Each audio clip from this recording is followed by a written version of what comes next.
हिमाचल प्रदेश भवन एवं अन्य निर्माण कामगार कल्याण बोर्ड के अध्यक्ष डॉक्टर राकेश शर्मा ने कहा कि सरकार ने कामगारों के कल्याण व उत्थान के लिए विभिन्न स्कीमों के माध्यम से बजट में 3 गुना वृद्धि की है। डॉक्टर राकेश शर्मा जोगिंद्रनगर में एक पत्रकार वार्ता को संबोधित कर रहे थे। इस बीच उन्होंने जिला किसान मोर्चा की बैठक में भी शिकायत की तथा भवन एवं अन्य निर्माण कामगार कल्याण बोर्ड के माध्यम से चलाई जा रही विभिन्न योजनाओं की विस्तृत जानकारी दी। उन्होंने कहा कि प्रदेश में भवन एवं अन्य निर्माण कामगार कल्याण बोर्ड के माध्यम से लगभग 3.5 लाख कामगार पंजीकृत हैं तथा आने वाले समय में इसमें 1.5 लाख और कामगारों को जोड़ने का लक्ष्य निर्धारित किया गया है। प्रदेश भर में पात्र कामगारों को बोर्ड में पंजीकृत करवाने के लिए ब्लॉक स्तर पर जन जागरूकता अभियान भी चलाया जा रहा है ताकि ज्यादा से ज्यादा पात्र कामगारों को बोर्ड के साथ जोड़कर उन्हें लाभान्वित किया जा सके। बैठक में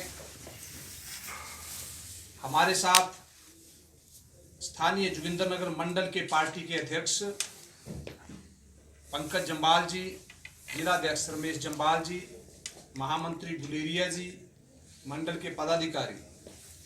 आज जो विषय था बैठक में प्रदेश सरकार की मजदूरों और किसानों के हित में जो योजनाएं हैं उनको गांव-गांव तक पहुंचाना और उस विषय में कार्यकर्ताओं के साथ संवाद। कामगार कल्याण बोर्ड के माध्यम से पहले उसके लिए जो एक आर्थिक विषय हमेशा रहता था चुनौतीपूर्ण, उस व्यवस्था में प्रदेश सरकार ने बजट को लगभग 3 गुना बढ़ाया है शिक्षा का बजट। और दूसरा जो बेटी पढ़ाओ बेटी बचाओ अभियान था उसमें भी इस कामगार कल्याण बोर्ड के माध्यम से अगर हमारा जो पंजीकृत मजदूर है उसके घर बेटी का जन्म होता है तो 51,000 की एफडी उस बेटी के नाम।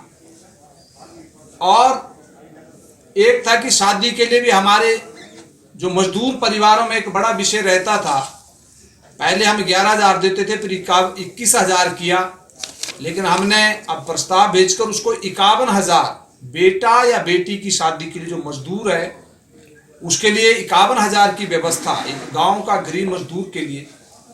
दूसरा विषय योजनाओं के लिए धन की व्यवस्था को बढ़ाया, योजनाओं को भी 5 से 13 तक किया।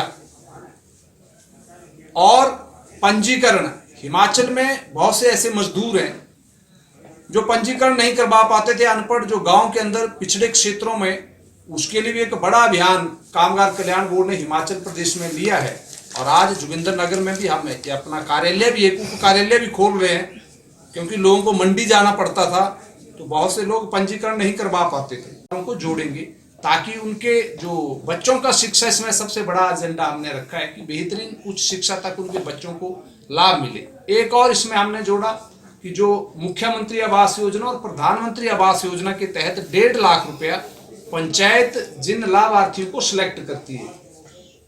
अब हमने कहा कि जैसे एक ब्लॉक में कई बार मान लिया 100 लोगों को सिलेक्ट किया पंचायतों ने, और उसमें से अगर 30 लोगों का हमारा भी कार्ड बनाए, कई बार होता है कि जिसको सिलेक्ट किया उसका हमारा इस बोर्ड का भी कार्ड बनाए, तो हमें एक बड़ी डिमांड आई थी लोगों से कि 1.5 लाख से मकान नहीं बनता है।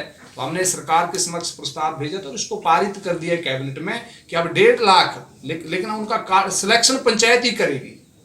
ब्लॉक के अंदर अगर 100 परिवारों को सिलेक्ट किया और उसमें से 20 के हमारा कार्ड बनाए तो उस 20 परिवारों को हम 1.5 लाख रुपए एडिशनल बोर्ड देगा। चलेगा कॉपी कोई भी बना सकता है, लेकिन अभी इसमें हमने थोड़ा ये किया जो मेरे ध्यान में है। जैसे मैं किन्नौर गया तो वहां पर झारखंड और छत्तीसगढ़ के लोग थे, मैं क्या कहीं ऐसा तो नहीं कि वहां भी फायदा ले रहे कोई और यहाँ भी ले रहे। तो पहले ये सब कोई भी आधार से लिंक नहीं था। हमारा अगले 2 महीने का टारगेट है कि हम हर पंजीकृत व्यक्ति को, अभी सारा मैनुअल है डाटा हमारे पास, 3,35,000 है और लगभग 40,000 हमारी मेंबरशिप और बढ़ गई इन 3-4 महीनों में जब से हम लगे, तो लगभग 4 लाख के आसपास कुल मेंबरशिप हुई है। अच्छा। उसको हम अब आधार से लिंक करेंगे ताकि वो चेक भी हो जाए कि एक व्यक्ति 2 जगह लाभ तो नहीं ले रहे। तो ये काम शुरू कर दिया हिमाचल में। कितना टारगेट रखा सर आपने? नहीं, हम इसमें हमारा कि 1 लाख और जोड़ दें। 1.5 लाख का टारगेट था, 50 के आसपास हमने 5 महीनों पूरा 1 लाख और ऐसे मजदूर जोड़ने। हमने मिनिमम कहा 5 लाख। अब हम इसको अगर प्रॉपर यूटिलाइज करें, मजदूरी करेगा 90 दिन का लिखा के लाएगा। जो 90 दिन मजदूरी करेगा इसका मतलब है कि वो नीडी है। अच्छा। उसमें हमने कोई ऐसा क्राइटेरिया नहीं। उसको कौन लिख के देगा जी? उसमें 3 तरह का हमने रखा है। नंबर 1, जैसे मान लिया कोई मनरेगा में ही काम करता है, सपोज उसके 90 दिन मनरेगा में ही होंगे तो पंचायत सेक्रेटरी लिख के दे देगा। हाँ वो तो ठीक है हो गया। मापदंड। हाँ जी हाँ जी हाँ जी। दूसरा मापदंड हमने कर दिया कि जो कॉन्ट्रैक्टर है कोई, उसके पास भी कोई मजदूरी करता है, कई बार हो जाता है कि मैंने 60 दिन ही मनरेगा में हुए मेरे, तो मैंने 30 दिन किसी ठेकेदार के साथ मान लिया काम किया, तो ठेकेदार लिख के देगा, दोनों को हम कंसोलिडेट कर देंगे, ठेकेदार प्लस सेक्रेटरी लिखेगा और 90 दिन हो गए उसके टोटल। तीसरा हमने इसमें और ऑप्शन कर दी कि हो सकता है किसी ने कोई मनरेगा में काम नहीं किया, वो दिहाड़ी मजदूरी ही करता है, तो उसमें भी हमने अब एक ऑप्शन बना दी कि उसने अगर 3-4 घरों में काम किया और वो लिख के ओनली ठेकेदार के पास भी नहीं, घरों में ही काम किया है, क्योंकि कई लोग ऐसे भी हैं मजदूरी करते हैं इंटीरियर में, वो ठेकेदार के पास भी नहीं जाते, वो कहाँ जाएं। तो ऐसा हमारे पास जो एक फीडबैक आई प्रदेश भर से,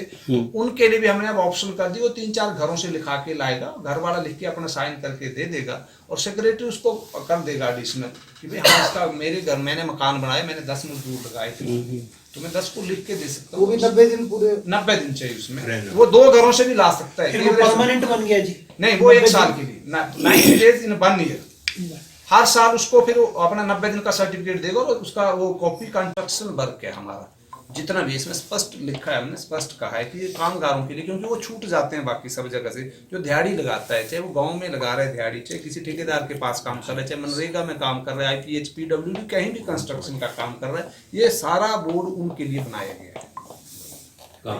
जी, इंफॉर्मेशन हमने पैम्फलेट के माध्यम से और बुकलेट के माध्यम से, और अभी हमारा एक कैलेंडर भी आ गया, उस पर भी योजनाएं हैं सारी, अच्छा, तो हम कोशिश करें आम जनमानस तक इसको पहुंचाने की। सरकार ने किस तरह की बजट रखा है इसमें, अप्रोक्सीमेटली है कुछ नहीं, इसमें तो हमारा जो बजट है वो सबसे बड़ा बोर्ड है हमारा हिमाचल का, और इसमें हमारा जो बजट सरकार से ना लेते हो, हम सेस से लेते हैं, जो भी सेस है। हाँ, तो हमारे पास कोई ऐसी दिक्कत सेस की नहीं है, कमी नहीं है। केंद्र के लोगों से बातचीत की कमी होगी, आप योजनाओं को चलाइए, गरीबों तक पहुंचाइए, पैसा केंद्र ने भी हमें इंश्योर्ड किया, आपको देंगे। अच्छा। और हमारे पास मुझे लगता है अभी कोई कमी की बात नहीं है।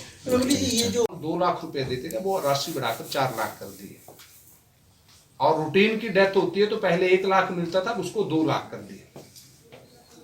तो इस तरह की जो हमारे मजदूरों को कहा कि उनके जन्म से लेकर मृत्यु का भी, अगर जिसकी कार्ड बनाए मृत्यु होती है तो उसको 20,000 रुपये अंतिम संस्कार के लिए भी हम देंगे, ये शुरू कर दिया है।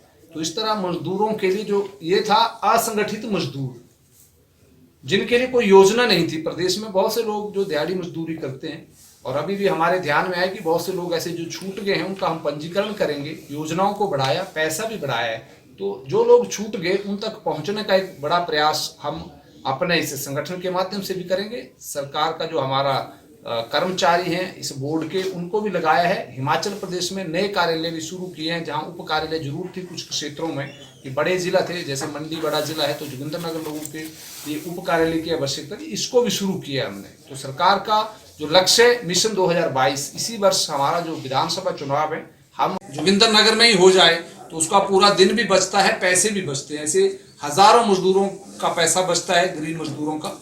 उस दिशा में भी मुख्यमंत्री जी का धन्यवाद करते हैं कि हमने जो प्रस्ताव भेजा था यहाँ पर मंडल पार्टी के वरिष्ठ लोगों के माध्यम से जो हमें प्रस्ताव आए थे वो हमने सरकार के समक्ष रखे, और कार्यालय हम जल्दी यहाँ पर शुरू कर रहे हैं।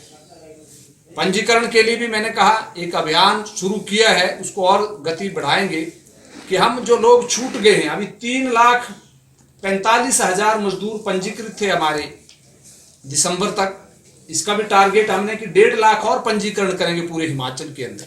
जो ऐसे गांव के अंदर जो लोग छूट जाते हैं उसमें, तो हमारा बोर्ड भी उनको 1.5 लाख और देगा, तो 3 लाख रुपए, ताकि गरीब आदमी जो हमारे मजदूर कहते थे कि 1.5 लाख से मकान बनाने में दिक्कत आती है, उसको भी इसमें जोड़ा है। हमने एक विषय और जोड़ा कि मजदूर का बच्चा हॉस्टल में अगर रहता है तो किसी भी पढ़ाई के दौरान अगर वो हॉस्टल में रहता है तो उसको 20,000 रुपये एडिशनल साल का हम देंगे मजदूर के बच्चे को, साल का 20,000 रुपये। और बाकी PhD के लिए भी हमने कहा है कि 1,20,000 कर दिए, जो पहले कम अमाउंट था बहुत, उसको भी बढ़ाया है ताकि बच्चे जो हायर एजुकेशन में उनको दिक्कत ना आए। तो सालाना 1,20,000 रुपया अगर मजदूर जिसकी कॉपी में उसका बच्चा पढ़ाई कर रहा है उसके लिए। दिव्य हिमाचल टीवी के लिए जोगिंद्रनगर से दीपक चौहान की रिपोर्ट।